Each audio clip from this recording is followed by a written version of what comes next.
on both ends of the floor in Game 3. He has to be in attack mode because this team feeds off of him. He's the Ant-Man himself. He's a superstar in this game. He's a game changer, and we know what he brings to the table. You just got to do it. You can't just talk about it. You can't do it sporadically. You got to be a bit more consistent when you're going up against an elite team who's collectively big-time defensively, and you got to show up and show out because when he does that, he opened the floor for Julius Randle. He got a guy like Shannon Jr. coming off the bench for the first time and scoring 9 points in just 4 minutes of play in the first half alone. You had a Nas Reed that couldn't buy a bucket, and all of a sudden he's hitting a couple of threes. The same could be said about DiVincenzo and others. And so this is what happens when Ant-Man gets going. Be physical, be aggressive on both ends of the floor, and let them know they're going to be in a dogfight. And when you do that, this team tends to feed off of it, and they did in Game 3.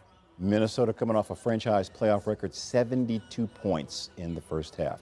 Okay, Stephen A., let's talk about last night. Your Knicks got back in that series against the Pacers with their third 20-point comeback in these playoffs. So, my friend, what is your level of confidence as we head into Game 4 tomorrow night?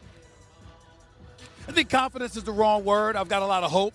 I won't say confident yet until they tie up this series. Remember, Jalen Brunson was in foul trouble throughout the game. He had 4 fouls in the first half. Karl Anthony Towns had 4 points going into the fourth quarter before he exploded for 20 in that last quarter. When we look at the New York Knicks, a lot of things went their way. Nesmith getting hurt, going out. He's a guy that's been shadowing Jalen Brunson throughout this series. Losing him was a big-time loss, at least for the few minutes that he was gone. You got to take that into consideration. The New York Knicks hit 15 of 16 free throws in the fourth quarter, including 10 for 10 during clutch time and 6 for 6 in the last 20 seconds or so. You're absolutely sublime at the free throw line, but you weren't great against shooting from the field.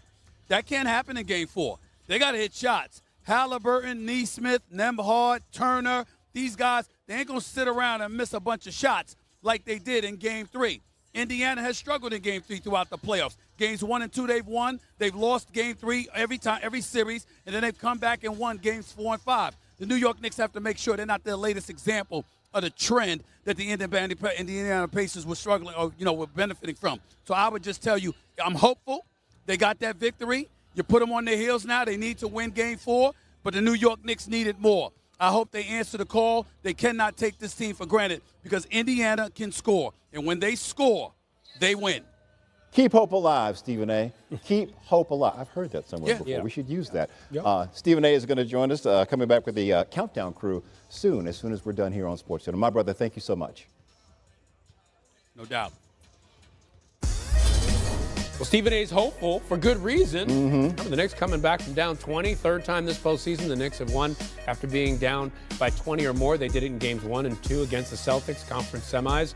In the play-by-play era, going back to 98, they're the first team with 3 comeback wins from down 20 or more in a single postseason. Here's Tibbs today on his Comeback Kids.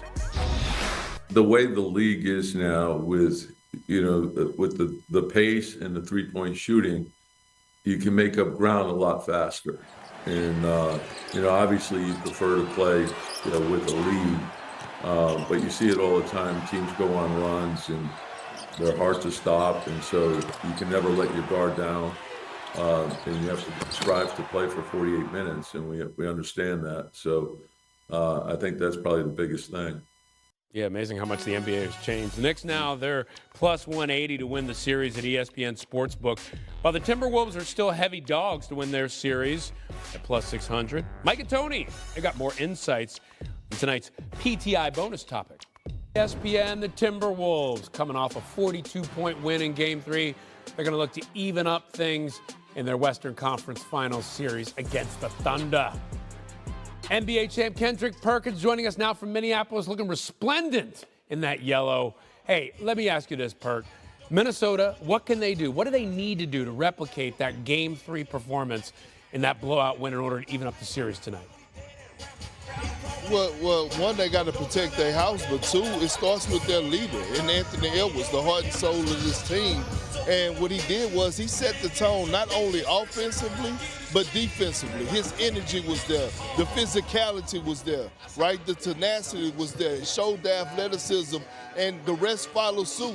All of a sudden, we saw guys getting down there and getting in the trenches. We see Big Rudy Gobert active on the screens, active hands, getting steals, the 9 entry passes, and they were able to get out in transition and get easy baskets. That's what the Minnesota Timberwolves are going to have to do tonight again against the Oklahoma City Thunder, is make them play on their heels all night long. Be the instigator and not the retaliator. Yeah, I mean, he came out with all that energy in Game 3. And by the way, they held MVP Shai Gilgeous-Alexander to that season-low 14 points.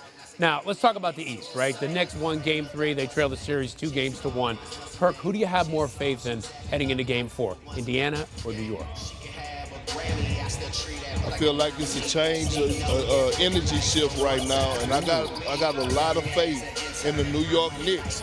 Tom Thibodeau, appreciate you finally trusting the others on your bench, right? We know what Josh Hart is going to bring to the table, and by the way, much credit to him because he is a winner. He's all in. That's the true definition of being all in.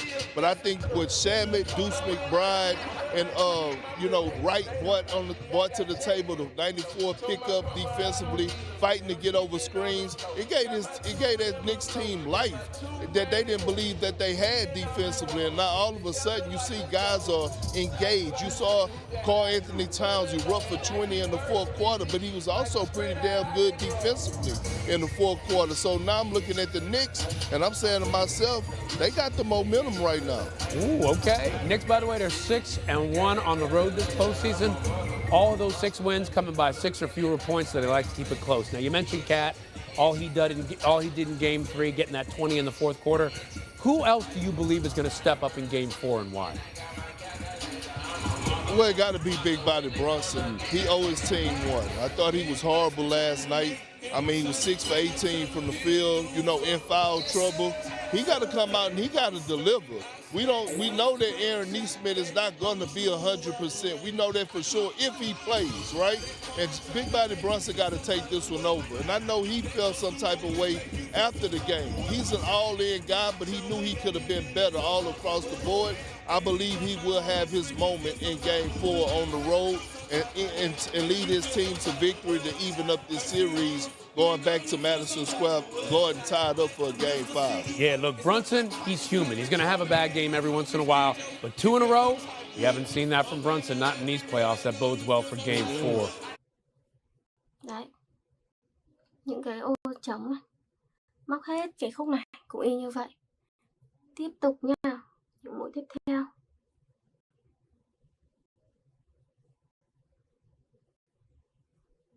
Tiếp tục móc.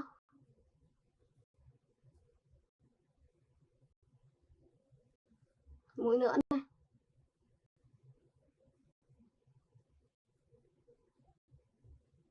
Móc lần lượt cho đến hết cho mình.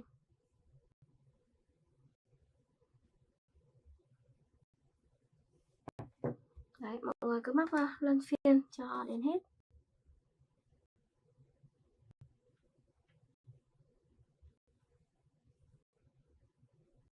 Đấy, cứ móc lần lượt cho mình. Tiếp nha mọi người.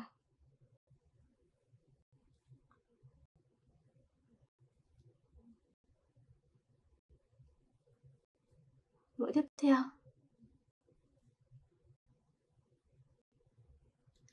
Làm lần lượt cho đến hết nhá.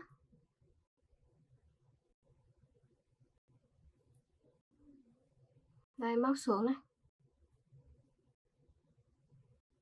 Làm lần lượt cho mình cho đến hết.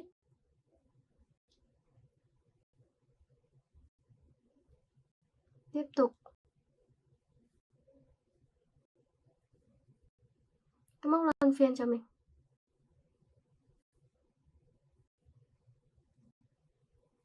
Cắt lên đấy nhá.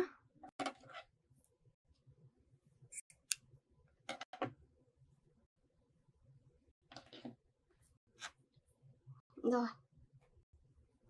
Cắt luôn phần len xanh.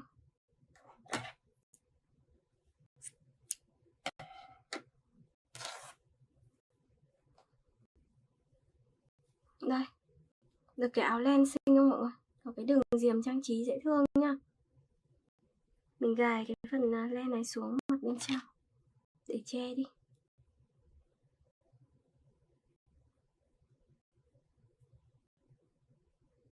Đấy, mình cứ gài xuống như vậy là được nhé.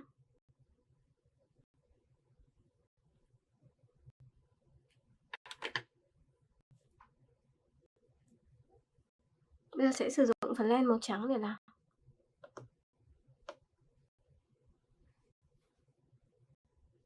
Mình sẽ móc những cái mũi như sau.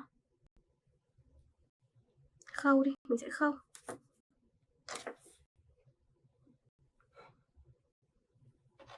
Mình xỏ kim vào đây.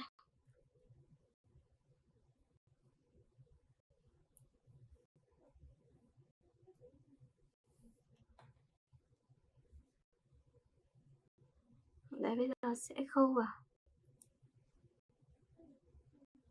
Khâu những cái mũi trang trí.